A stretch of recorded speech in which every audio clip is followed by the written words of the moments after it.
एक महत्त्वाची घडामोड, राहुल गांधी उद्या परभणीच्या दौऱ्यावर असतील। राहुल गांधी सूर्यवंशी कुटुंबाची सांत्वनपर भेट घेणार आहेत। तर राहुल गांधींचा परभणी दौरा नौटंकी अशी टीका चंद्रशेखर बावनकुळे यांनी केली आहे।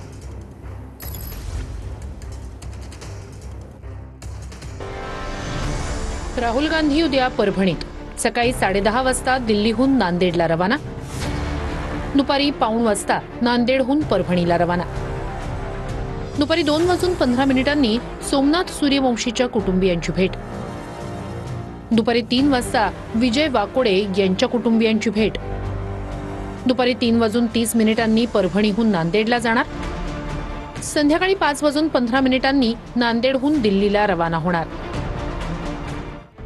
विरोधी पक्षनेते राहुल गांधी हे उद्या परभणी दौऱ्यावर आहेत।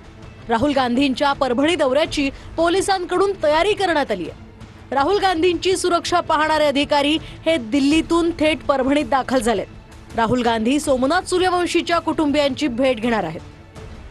तर राहुल गांधी उद्या नांदेडहून परभणीच्या दौऱ्यावर येतील। पीडितांच्या कुटुंबियांशी आणि तिथल्या लोकांशी राहुल गांधी संवाद साधणार असल्याचं नाना पटोले यांनी सांगितलंय। ते उद्या परभणीला येतात आहेत आणि उद्या पीडितांना, पीडितांच्या परिवारांना आणि तिथल्या लोकांशी ते संवाद साधणार आहेत। दरम्यान राहुल गांधींचा हा दौरा नौटंकी असल्याची टीका मंत्री चंद्रशेखर बावनकुळे यांनी केली आहे।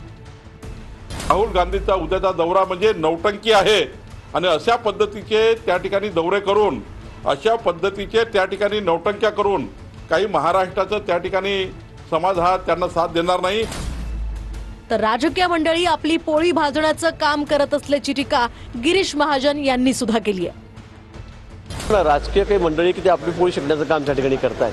इतक्या मोठ्या प्रमाणात राजकारण करायचं आणि तो विषय पेटवत ठेवायचा आणि समाजामध्ये दुही निर्माण करायची, मला वाटतं हे राजकारणासाठी काही योग्य नाही। अशा घटनेचं राजकारण करू नये। राहुल गांधी एक दिवस येऊन जातील महाराष्ट्रात, पण त्याचे जे पडसाद उद्या उमटणार आहे, राहुल गांधी त्याची जबाबदारी घेणार आहे का?